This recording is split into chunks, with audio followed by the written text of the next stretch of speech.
project one needs to bring to innovation at corporate level, where you look beyond benchmarks and then stitch back as to what one can do now.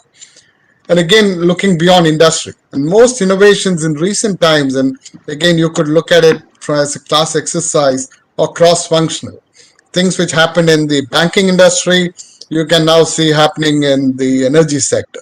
Things which happen in the energy sector are now happening in the banking industry. And so a lot of cross-industry, cross-pollination of ideas is very prevalent today, especially with information being available to all. And as you move towards solutions, it's very important to look at bold ideas. Don't think small, think big, and let people knock you down, but think bold. Be it on environment, be it on performance, be it on customer satisfaction and experience, think bold. And one can get that boldness only by immersing in that sector. So almost think like a startup. Even if you are not in one, even if you join some of the big corporates, think startup constantly. That should be your personal DNA, because you are your own investment, as we'll speak about it more. You are your own individual startup. You might be part of a startup, you might be part of an organization, a corporation, an institution, but constantly think, how can you invest and better yourself as a startup, as a one-person company? In an ecosystem, which could be a small company, big company, institution, and so on. And key element here is collaborate. See, whether we like it or not, a lot of our education system is tailored around personal, performance metrics, individual performance metrics. How did you write in that exam, or how did you do in that project, and so on and so forth. But the world outside doesn't really care about an individual. The individual matters as long as the individual is able to collaborate beyond one's experience and talent. If each of us were to wait for us to gain all the knowledge to deliver, we would be 90 or 100 years old by the time we are of any use to today's fast-changing world. If you had to bring our collective experience, like I noticed a lot of you are 1 year, 2 years, 3 years experience, or some are just getting into the workforce. If you need to bring your collective experience, 6 of you with 6 months of experience is 3.5 years of experience. So one has to multiply by collaboration, not only between people of the same kind, but across in a diverse thinking. Not only, I do remember at one point I went for a training program called Common Purpose. It was really mind-blowing in the sense of you give a problem, and we not only have corporate people in the room, but we had government officials, we had NGOs, we had academia taking a look at a problem. In this case was, Bangalore Metro construction management. And it was amazing that if you don't look at it from these multiple diverse directions, you cannot arrive at a solution. If you look at it purely from an engineer's point of view, you're not going to build a metro any day. You see, so one needs to look at it collectively beyond your individual edge. So maintain your individual edge, at the same time collaborate. So it's not about diluting your edge, but about ability to collaborate, and your soft skills truly matter. In fact, soft skills are the hard skills in this particular element. And of course, don't look at industry orthodoxies. I mean, you are young, be the rebel in you, be the fighter in you, and break the orthodoxies. There would be industry orthodoxies. People would say, this is the way this industry works, this is a channel this industry works. Break those channels. If you don't break those channels, you would not have e-commerce today, you would not be doing multiple things had it been flowing through the same channels which are historically prevalent in any business ecosystem. So these are just a few pointers. So in summary, I mean, look at multiple levers of innovation. There could be more. I've surely missed some. Use it as a class exercise to brainstorm and trigger some thoughts. And also, what can you do as an individual as you collaborate and as you want to change and bring new products and new customer experiences to the market. We can take questions on this later. Now, if I take a switch to your career, right now, okay, that was the larger ecosystem or the playing field where you're going to play, but you are the player. So imagine you are the player entering the field, and here is a field of multiple things to do. When the whole your audience is watching you, or the spectators are watching you, kind of walk in to the pitch or to the ground or whatever your game might be. And so, how do you discover your sweet spot, your sweet zone? And this is a model which I learned from a training program in GE, but also found that Jim Collins was one of the earliest to kind of verbalize this in a couple of his books, which you would have read for sure, Good to Great, I think Built to Last, and books of those kinds. It's called the top model or the OPT model or the TOP model. You have talent, organization, passion. Ask yourself, what are you deeply passionate about? What is that which touches your heart? And write down. And this could need not be limited to your academic training, but go beyond. Similarly, look at what are things you come naturally to you, which you feel you are made to do. What is that game, or what is that activity?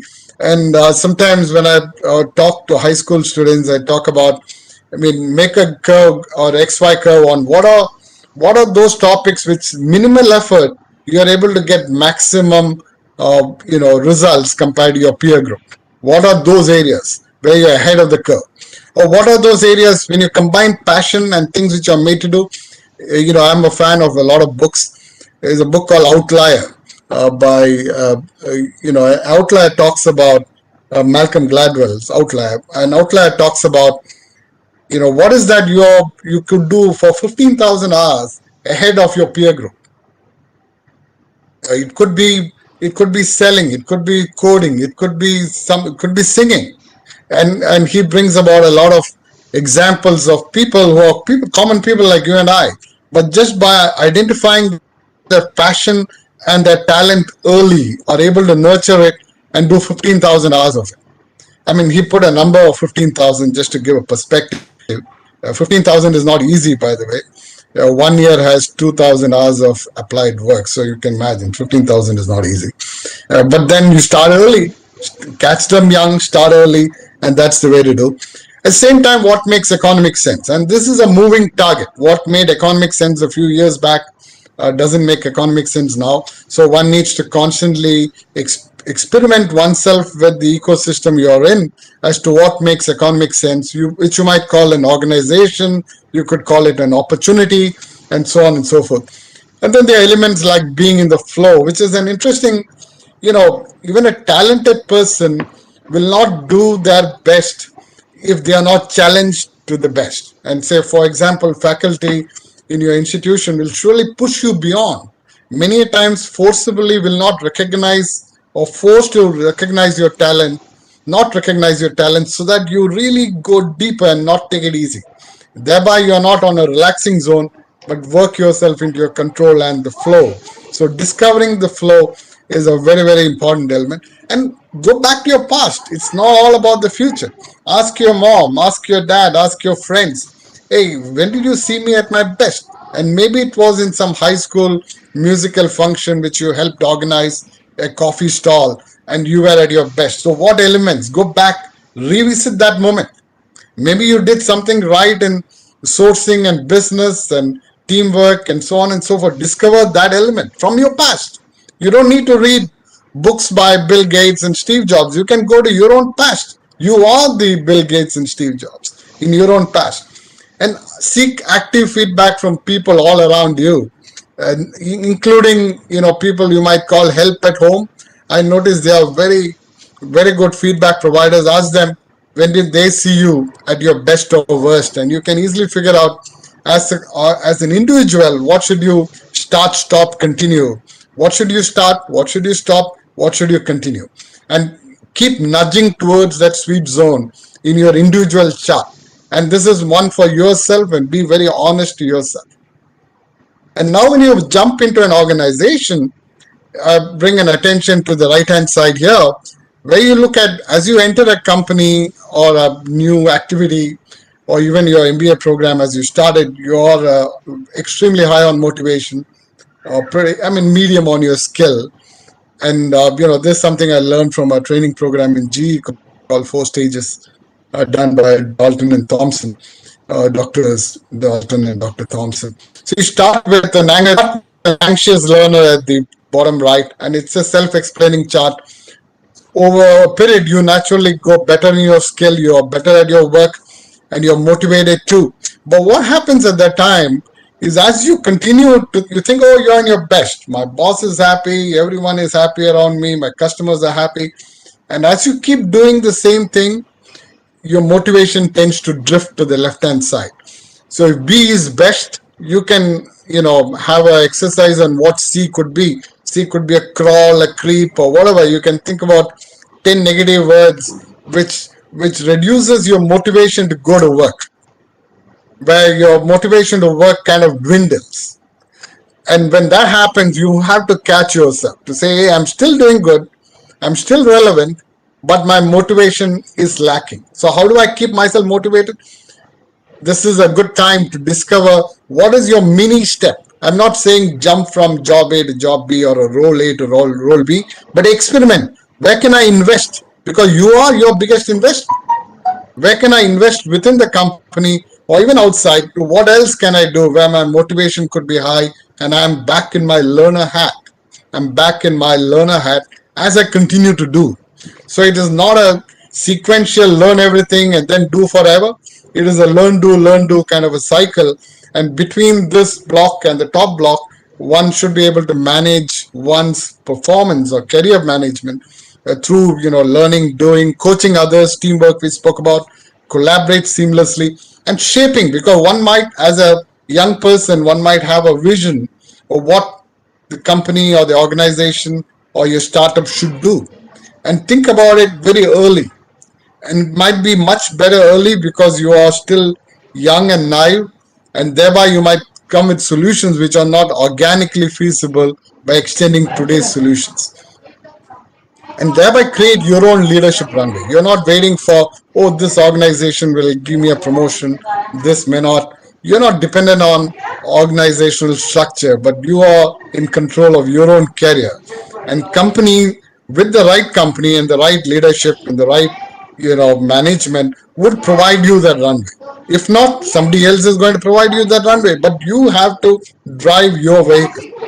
And these are again a few pointers, and I'm sure you're going to be learning more pointers in your MBA program. And of course, again, back to the flow element, consistently push to be in the flow. And one can really recognize when one is in the flow, when you're challenged enough, at the same time you're skilled enough. And that combination, all of you watch cricket, it is like, who was it from Australia said, I've seen God, and he plays cricket for India when he was describing Sachin Tendulkar, to be in the flow. Okay, he's challenged, at the same time talented. Not everyone is going to be a Sachin, but at the same time, one can constantly discover your flow in whatever one is doing. And you're not going to hit it forever, but keep hitting it more often. And if you look back at your own career as to what were those push points, it would have been those occasions where you hit your flow. Now your question then becomes, how do I recreate it and recreate it and recreate it constantly? We'll take questions on this again later, but now I want to move to a slightly more inner. So we spoke about innovation, the ecosystem, the 10 levers of innovation and multiple combinations and so on, and what organizations do. And here we speak about what you can do as an individual, what you can, how you can manage your career in this Ganges of sorts, in an organizational Ganges, whether it's a startup of your own, or whether you're part of a startup company or part of a larger organization or an institution or a government or whatever. Most of these pointers still apply. And now if you move on to who is this machine who is moving forward. So one of the issues we all get into is we get inspired as a kid, hey, become, do this, do that, all the he's and she's of the world are working towards developing their career. But one of the issues we all lead to is, where is this going? When am I going to be in my basic happiness? When am I going to be feeling like, yes, I'm worth? And the answer doesn't come from outside. And hence, my pointer, and this is not a matter of belief, is to disconnect the two. And the hence I bring to this topic of beyond career. And this is inspired by a very good book. It's a very old book. It's a 1972 book by Trina Paulus. And those of you who might have come across the amazing leader, Dr. Anil Sachdeva, I happened to attend his class maybe 12 years ago, and he bought this topic. And so, yeah, and the starting line here is something I learned from my daughter through one of her podcasts as well, that you are worthy no matter what. No matter what, whatever be your current grades or your future grades or your past grades or your job, campus interviews and successes and failures, you're worthy no matter what. You're complete from inside. You're already perfect. You're created. I mean, if someone were to make a machine like you, it's impossible. No robot, no AI, no whatever ML, no nothing can put together a machine like you. So you are already perfect and already complete. And one needs to be completely convinced that I'm complete. I have nothing more to fill my inner vacuum. My inner vacuum is complete. Do whatever you need to do to kind of have that firm conviction that your inner vacuum is complete.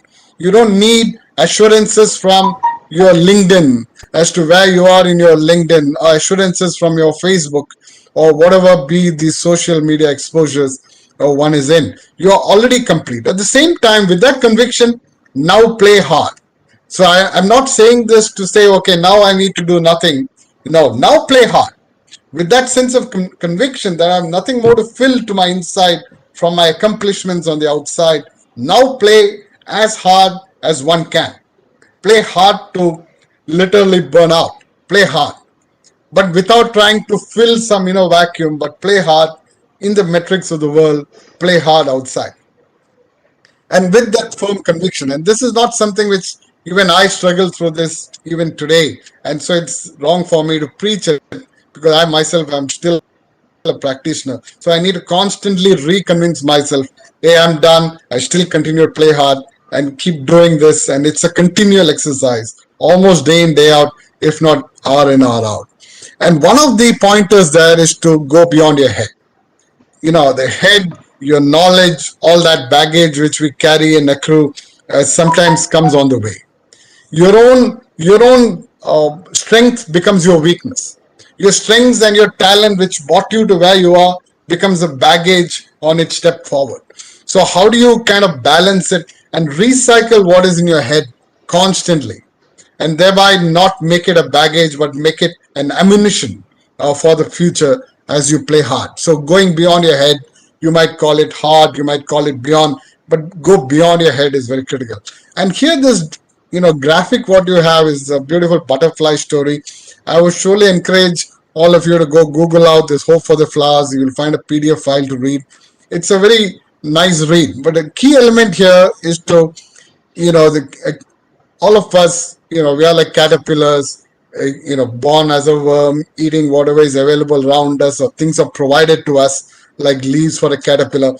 And then in this story, in this narrative, not taking the thunder out of the book, what Trina speaks about is these caterpillars, as they grow, they find, hey, all the caterpillars are moving to the field, and so they start moving to the field.